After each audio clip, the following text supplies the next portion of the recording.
Lucas capítulo 7, a partir do primeiro verso, diz assim: E depois de concluir todos esses discursos perante o povo, entrou em Cafarnaum, e o servo de um centurião, a quem este muito estimava, estava doente e moribundo, ou seja, à beira da morte. Todos sabem o que é centurião, irmãos? E diz aqui que o servo dele estava doente, já moribundo, estava próximo de morrer. Verso 3: E quando ouviu falar de Jesus, enviou-lhes uns anciãos dos judeus, rogando-lhe que viesse curar o seu servo. E chegando eles junto de Jesus, rogaram-lhe muito, dizendo: É digno de que lhe concedas isso, porque ama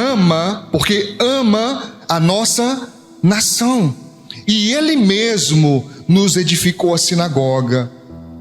E foi Jesus com eles, mas quando já estava perto da casa, enviou-lhe o centurião uns amigos, dizendo-lhe, atenção a isso: Senhor, não te incomodes, porque não sou digno de que entres debaixo do meu telhado, e por isso nem ainda me julguei digno de ir ter contigo. Dize, porém, uma palavra, e o meu criado sarará, porque também eu sou homem sujeito à autoridade, e tenho soldados sob o meu poder, e digo a este: vai, e ele vai, e ao outro: vem, e ele vem, e ao meu servo: faze isto, e ele o faz. E ouvindo isso, Jesus maravilhou-se dele, e voltando-se, disse à multidão que o seguia: Digo-vos que nem ainda em Israel tenho achado tanta fé. E voltando para casa, os que foram enviados acharam o servo acharam são, curado o servo que estava enfermo. Amém? Diga graças a Deus. Irmãos, muitas e muitas mensagens maravilhosas e poderosas ao longo da minha caminhada da fé eu ouvi sobre esse texto. O homem que deixou Jesus maravilhado, que deixou Jesus atônito, espantado com tamanha fé. Eu queria compartilhar com você apenas algumas coisas importantes para nós hoje. Primeiro, diz a Bíblia Sagrada que ele era um centurião, ele era um soldado de Roma.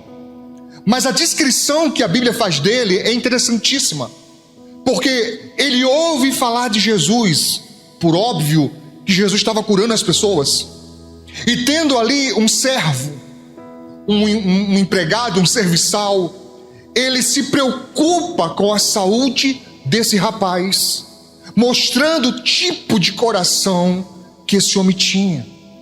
Ele mesmo diz: eu sou um homem sujeito à autoridade. Olha essa expressão. O que ela quer dizer, sujeito?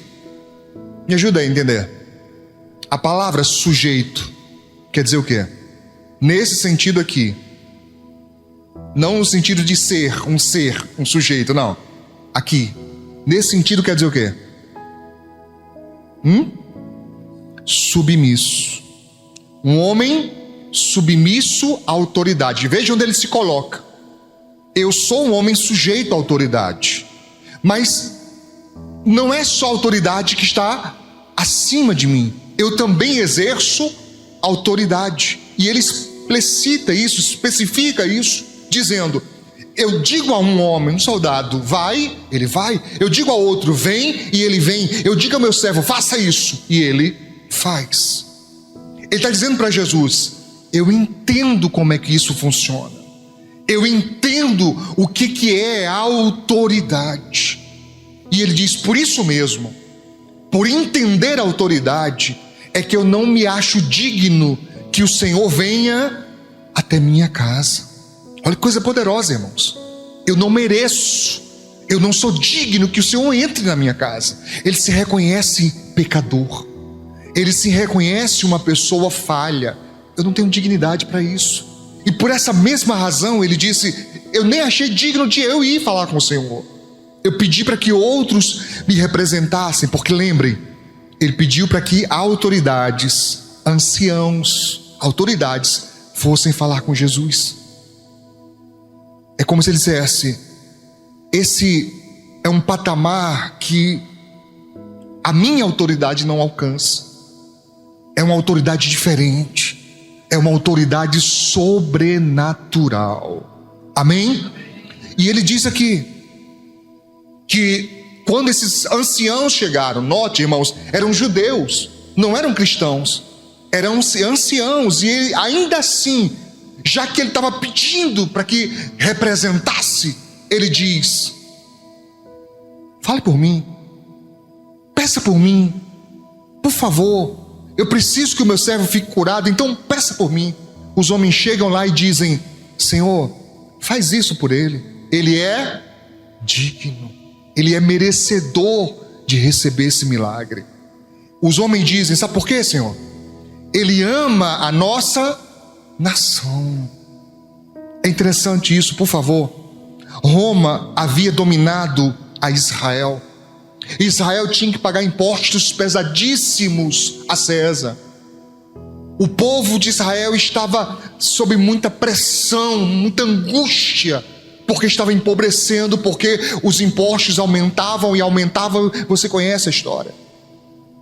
Mas esse homem, mesmo sendo contado entre os forasteiros, os estrangeiros romanos, ele tem um testemunho do próprio povo de Deus, do povo de Israel. Os anciãos dizem para ele, para Jesus, ele ama a nossa nação. E não só isso, ele mesmo construiu a nossa sinagoga. Ele construiu, ele não pediu ajuda para construir, ele mesmo construiu. E Jesus, ouvindo aquilo, você nota que de imediato Jesus então resolve ir com esses homens. Mas eu creio que alguém deve ter corrido à frente. Sempre tem isso, né? Alguém que corre à frente e fala: olha, Senhor, está vindo um homem aí, vem uma multidão, vem os anciãos, vem todo mundo, está chegando. E ele já chama os amigos e fala: não, vai até ele. Primeiro ele envia quem?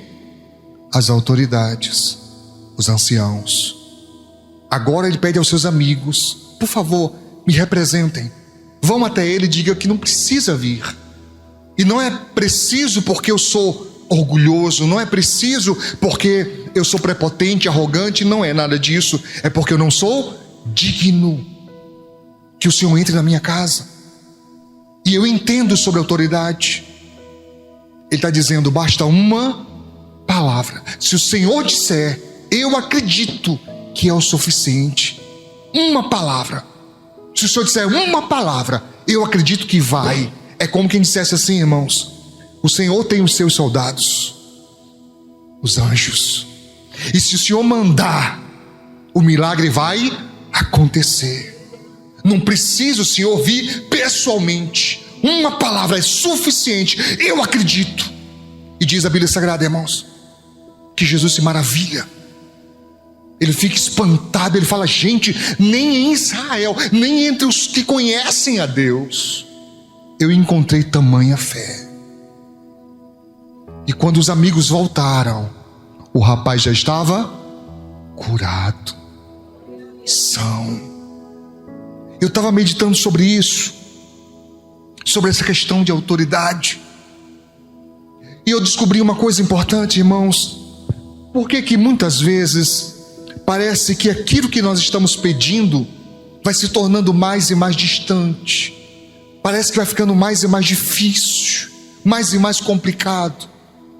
Às vezes, como eu tenho dito esses dias, nós estamos passando por alguma provação, algum aperfeiçoamento.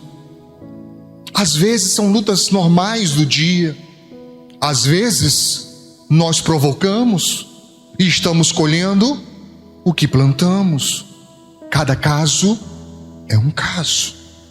Mas é certo que quando o nosso coração se enche da palavra de Deus, e nós entendemos que essa palavra, ela tem poder. Eu já expliquei aqui algumas vezes que existem duas coisas poderosas no mundo espiritual. O que, pastor? O nome de Jesus e o sangue de Jesus. Não há poder mais em outro lugar, não há. E na Bíblia, pastor,